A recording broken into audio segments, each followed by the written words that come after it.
let them know that we didn't invite them to hold these games here in our city. The city invited them, but the people of the city did not invite them to be here.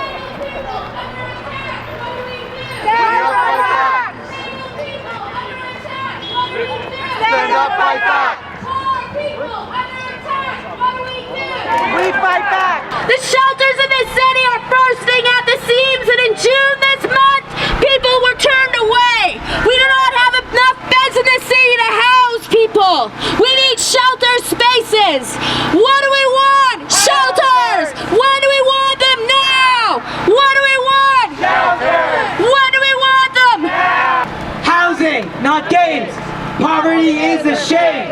And Harper and Wynne and Tory are to blame. Unite the bloc Against the cop! Unite the bloc Against the cop! Unite the bloc Against the cop! Excuse me, sir. Is G4S paying you to follow the march, or is that just something you're doing on your own time? Is that there's not really any compelling evidence that trafficking numbers do increase during big sporting events like the Pan Am Games. And less publicly acknowledged information from actual sex workers says that business can actually get quite slow around these times. So this popular anti-trafficking narrative works by essentially conflating migration with human trafficking, especially migration that isn't considered legal, and people who might help a person migrate are labeled as traffickers. Canadian mining is associated with mass movements and popular referendums where entire communities will vote against a mine only to have their vote invalidated by the nation state that they happen to be residing in. So despite the fact that these abuses are extraordinarily well documented by the likes of Amnesty International, tons of NGOs, and even the United Nations, Canada has taken the opportunity of the Pan Am Games to put mining forward as something that should be celebrated. By highlighting the sponsorship of Barrick Gold and the sweeps that we are seeing in Toronto right now because of the Pan Am Games to make our city shine, to make our city look good. What is a sweep? What do we sweep? Do we sweep for gold? Do we sweep for good things, or do we sweep for garbage? Do we sweep people out of the way like they are garbage and like they don't matter? So these games are costing our government about $2.5 billion. Now what the hell does that buy us?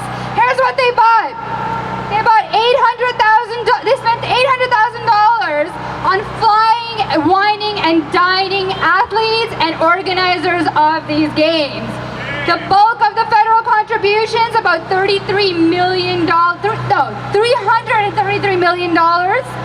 are going to the Canada Border Service Agency, Immigration Canada. These are the people who uphold Canada's borders and clear out our communities and protect Canada's violent borders and hunt down members of our communities.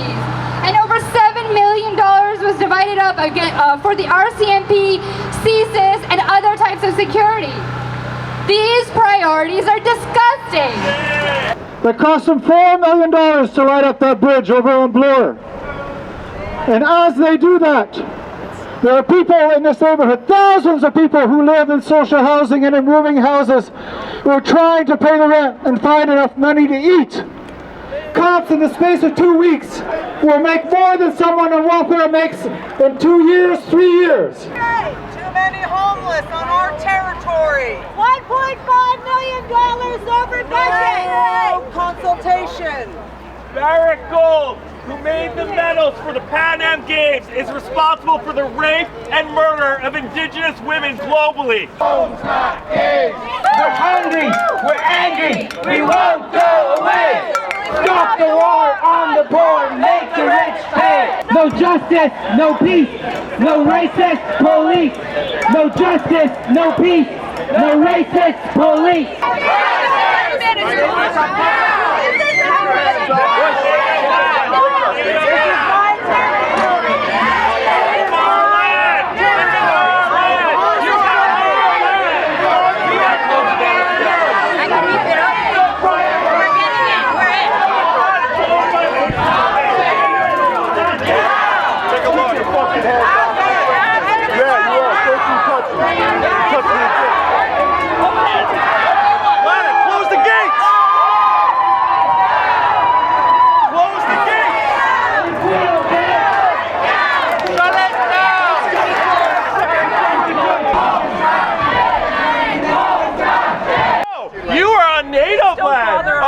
No, you're in Haudenosaunee and Anishinaabe territory. You don't tell me what to do on my land.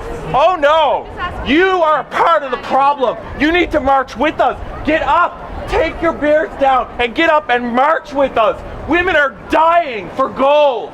That's not okay. And if you think that's okay, you're sick. If you look around you, you see all these old industrial buildings that are here.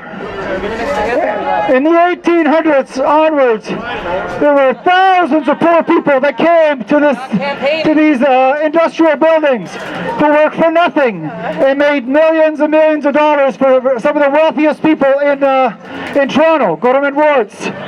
And what happened is over the years, this area has been taken over.